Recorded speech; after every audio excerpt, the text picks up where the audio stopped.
বাংলার ভোট মানেই সন্ত্রাস, এই কথাটার আমি বিরোধিতা করছি। তৃণমূল কংগ্রেস থাকবে, মানে ভোট লুট হবে না, বুথ দখল হবে না, নির্বাচনে সন্ত্রাস হবে না, এটা কোনোভাবেই সম্ভব নয়। তৃণমূলকে হাঁটাও, বাংলাকে বাঁচাও, এই দাবিটা, এই আহ্বানটা চ্যানেলের মাধ্যমে বাংলার মানুষকে আহ্বান জানাচ্ছি।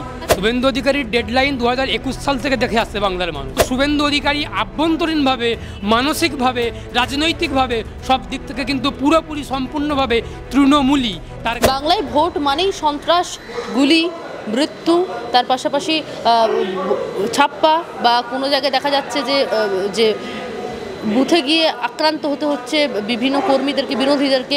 এই বিষয়টি উপনির্বাচনেও কিন্তু বাদ গেল না। বাংলার ক্ষেত্রে এই জিনিসটা বারবার যে ঘুরে আসছে, কি বলবো? বাংলার ভোট মানেই সন্ত্রাস, এই কথাটার আমি বিরোধিতা করছি।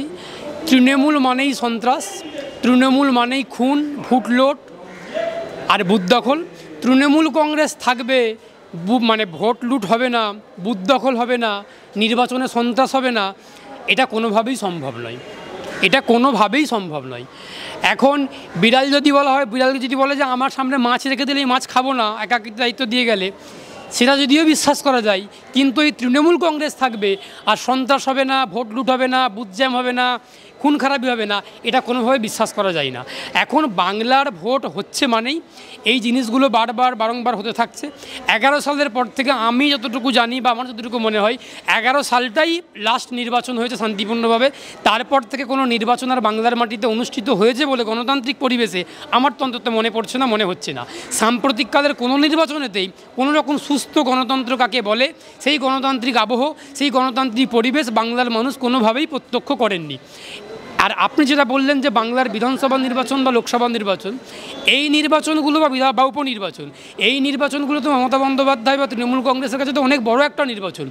এই তৃণমূল কংগ্রেসের নেতৃত্বে, এই মমতা বন্দ্যোপাধ্যায়ের নেতৃত্বে এই পশ্চিমবঙ্গের মাটিতে একটা কৃষকদের নির্বাচন, ডাক্তারদের নির্বাচন, আইনজীবীদের নির্বাচন, আপনার যে সমস্ত সমবায় নির্বাচন, যেখানে যেরকম নির্বাচনই হোক না কেন, প্রত্যেকটা যে সমস্ত বডিগুলো, সংস্থাগুলো আছে, সেই সব জায়গাতে নির্বাচন হতে গেলেও দ্বন্দ্ব, মারামারি, ব্যালট পেপার লুট করা, ছিনতাই করা, সন্ত্রাস করা, এই সন্ত্রাসের কালচারটা বাংলার মাটিতে মমতা বন্দ্যোপাধ্যায়, অভিষেক বন্দ্যোপাধ্যায়ের হাত ধরে এই বাংলার মাটিতে তৃণমূলীরা খুব ভালোভাবে প্রতিষ্ঠিত করেছেন। আমি আবারও বলছি, তৃণমূল থাকবে আর সন্ত্রাস থাকবে না, তৃণমূল থাকবে, ভোট লুট হবে না, বুথ জ্যাম হবে না, এটা ভাবতে গেলে আকাশ থেকে পড়তে হবে একটা এমন ভাবনা চিন্তা। এটা কোনোভাবেই ভাবা যায় না, এটা কোনোভাবেই মানা যায় না। তৃণমূল থাকলে সন্ত্রাস থাকবে, দ্বন্দ্ব থাকবে, মারামারি থাকবে, ভোট লুট থাকবে, সমস্ত কিছু থাকবে। তৃণমূলের সঙ্গে দুষ্কৃতীদের যেমন একটা আঠার মতো সম্পর্ক, আবার তৃণমূলের সঙ্গে এই বুথ জ্যাম করে ছাপ্পা ভোট দিয়ে বুথকে দখল করা, ব্যালট পেপার ছিনিয়ে নেওয়া, মানুষের ভোটাধিকারকে কেড়ে নেওয়া, এর একটা ওতপ্রোতভাবে সম্পর্ক আছে।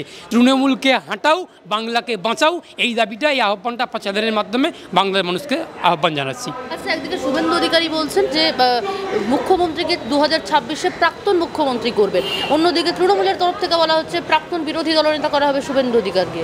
কি বলবেন? এই শুভেন্দু অধিকারীর যে ডেডলাইন, শুভেন্দু অধিকারীর ডেডলাইন 2021 সাল থেকে দেখে আসছে বাংলার মানুষ।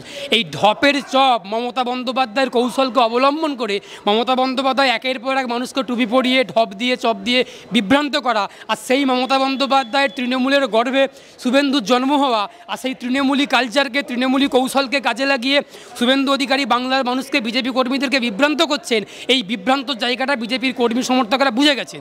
এখন শুভেন্দু অধিকারী ঠিক করুক এই তৃণমূল কংগ্রেসকে ডেডলাইন না দিয়ে কবে উনি বিজেপিটা ছেড়ে তৃণমূলের ঘরে আবার ফিরে যাবেন। আসলে আমরা যেটা দেখতে পাচ্ছি, আমরা যেটা বুঝতে পারছি, যে উনি খুব বড় একটা বিজেপির মুখ, আর বিজেপির কেন্দ্রীয় নেতৃত্ব নেতারা ওনাকে বড় মুখ করে তৈরি করার চেষ্টা করছেন। কিন্তু আপনারা যদি তৃণমূল স্তরে, আপনারা যদি একদম গ্রামীণ স্তরে গিয়ে খোঁজখবর নেন, তৃণমূল কংগ্রেসের একদম মাটির সঙ্গে যারা মিশে কাজ করছেন, খুব একদম নিচু স্তরে যারা কর্মীরা আছেন, তারা কিন্তু শুভেন্দু অধিকারীর কাজকর্মে বিরক্ত, তারা কিন্তু শুভেন্দু অধিকারীর কাজকর্মে, কর্মসূচিতে বিরক্তিভাব অনুভব করছেন এবং অনাস্থা প্রকাশ করছেন। এখন শুভেন্দু অধিকারী দেখতে মনে হচ্ছে, শুভেন্দুগড়েও অবশ্যই নন্দীগ্রামে পূর্ব মেদিনীপুরে শুভেন্দুকে দেখতে অনেকটা বিজেপির মতো মনে হয়, কিন্তু শুভেন্দু অধিকারী আভ্যন্তরীণভাবে, মানসিকভাবে, রাজনৈতিকভাবে সব দিক থেকে কিন্তু পুরোপুরি সম্পূর্ণভাবে তৃণমূলই। তার কারণ তৃণমূলকে ফায়দা পাইয়ে দেওয়ার জন্যই শুভেন্দু অধিকারীর সমস্ত রকম কৌশলগুলো উনি অবলম্বন করেন।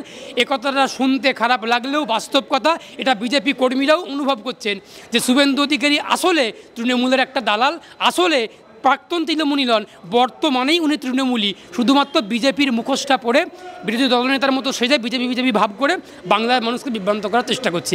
এর আগে আমরা একাধিকবার ডেডলাইন দেখেছি, সরকার ফেলে দেবো, অভিষেককে জেলে ঢুকিয়ে দেবো, মমতাকে প্রাক্তন করে দেবো। আরে প্রাক্তন তো আপনি করতে পারবেন না, প্রাক্তন তো বিজেপি করতে পারবে না। প্রাক্তন করলে বাংলার মানুষ করবেন, প্রাক্তন করলে বাংলার মানুষ সংঘবদ্ধভাবে গণতান্ত্রিকভাবে মমতা বন্দ্যোপাধ্যায়কে প্রাক্তন করবে। আমরা যারা বামপন্থীরা, আমরা যারা বাম কর্মী, বাম সমর্থক, আমরা ফলত বাংলার মানুষকে বলেছি, বাংলার মানুষ প্রত্যক্ষ করছেন, বাংলার মানুষ তৃণমূল কংগ্রেসকে প্রাক্তন করবেন, বাংলার মানুষ তাদের মতো করে সিদ্ধান্ত নিয়ে নতুন মুখ্যমন্ত্রীকে প্রতিষ্ঠা করবেন। ওই শুভেন্দু অধিকারী বেঁধে দেওয়া ডেডলাইন, বারবার শুধুমাত্র ঢপের চপ দেওয়া, মানুষকে বিভ্রান্ত করা, আজকে অভিষেককে গ্রেপ্তার করব, কালকে মমতাকে প্রাক্তন করব, কালকে জেলে ঢোকাবো, ওই সব ডেডলাইন দিয়ে বিজেপি কর্মীদেরকে বিভ্রান্ত করা, চালাকি করা, এটা চলবে না। শুভেন্দু অধিকারী সোজা হয়ে যান, শুভেন্দু অধিকারী সাবধান হয়ে যান, উনি নিরাপত্তা ছাড়া গ্রামের দিকে গিয়ে ঘুরে থাকুন না, বিজেপি কর্মীরাই ওনাকে ঠেঙিয়ে লাল করে দেবেন। এই কথাটা শুনতে খারাপ লাগলেও, বলতে খারাপ লাগলেও আমি বললাম, বাস্তবের মাটিতে দাঁড়িয়ে গ্রামের দিকে ঘুরতে মাঝে মধ্যে যাই, দেখতে পাই বিজেপি কর্মীরা, আমার অনেক বিজেপি কর্মী বন্ধু আছেন, আমার প্রচুর বন্ধু আছেন যারা বিজেপি কর্মীর সমর্থক, তারা বলেন শুভেন্দু অধিকারীকে নিয়ে উষ্মা প্রকাশ করেন, বিরক্তি অনুভব করেন, তাদের হাতে উনি একদিন কোনো রকম গণতন্ত্রের ধুলাই খেয়ে যেতে পারেন, উনি সাবধান হয়ে যান। বাংলা হাটের আরো খবর দেখতে নজর রাখুন। বাংলা খবর মানেই বাংলা হাট।